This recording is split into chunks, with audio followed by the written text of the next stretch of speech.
ஒரு மகத்தான அலை உருவாக்கிடலாமா?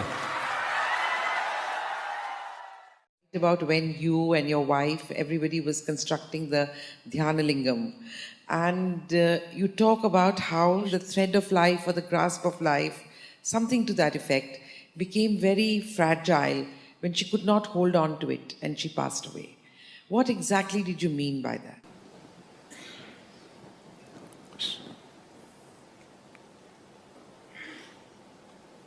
The life within you manages to stick to the physicality of who you are.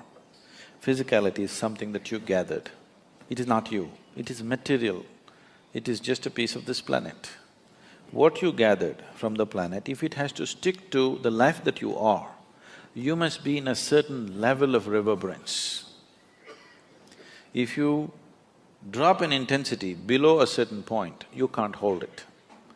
That is called as dying of old age.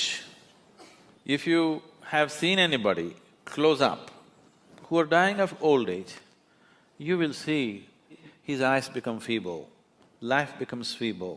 It's like the body is struggling to hold it, but it can't hold because it's become too feeble. If the reverberation goes below a certain level of intensity, it can't stick to the body, it will leave. So that is generally understood as leaving peacefully, because without struggle it just passed on. So that is if the intensity drops. Another way to leave is you raise the pitch of life's intensity to such a pitch, it went beyond normal pitch, then also you leave the body.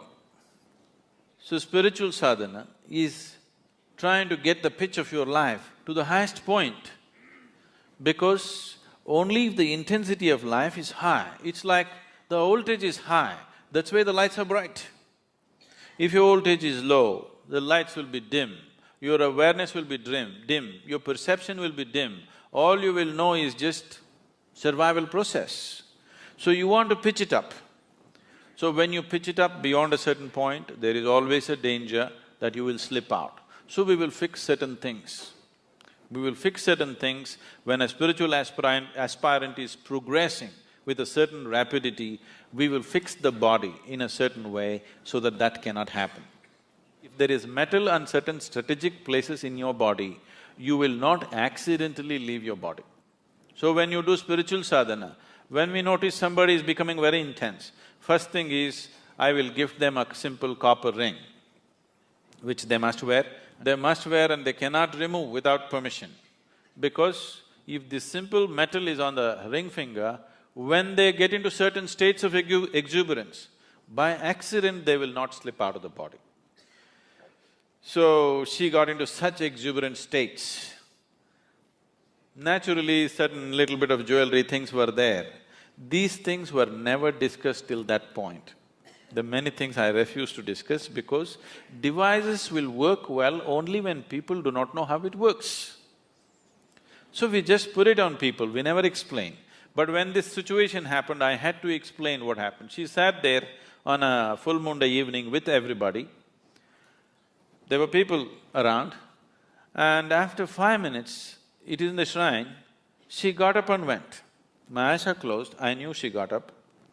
I got little irritated, because nobody ever gets up once they sit down. Till we say it is time, nobody ever gets up. And of all the people, my wife getting up and going, little irritation in me. Why is she getting up of all the people? Then I ignored it and I sat down. After 5 minutes, she came and sat down. In another 7-8 minutes, she just went like that. When I looked, she was gone, with a big smile on her face. Then I looked, she has removed her nose ring, she's removed her bangles, she removed her toe rings. See, she did not know intellectually, but at that moment she felt this is what is stopping her. And she pulled out all those things, kept next to the wash basin and came back. And she sat down within 7-8 minutes. But this is not something that happened accidentally. She announced this almost 9 months ahead of time. She had prepared, my girl who was only 7 years at that time, that she's going to leave in this month, but it happened 1 month early for various reasons, so that's a different aspect. But This is not new in this country. Any number of yogis just sit down, announce to everybody and leave their body.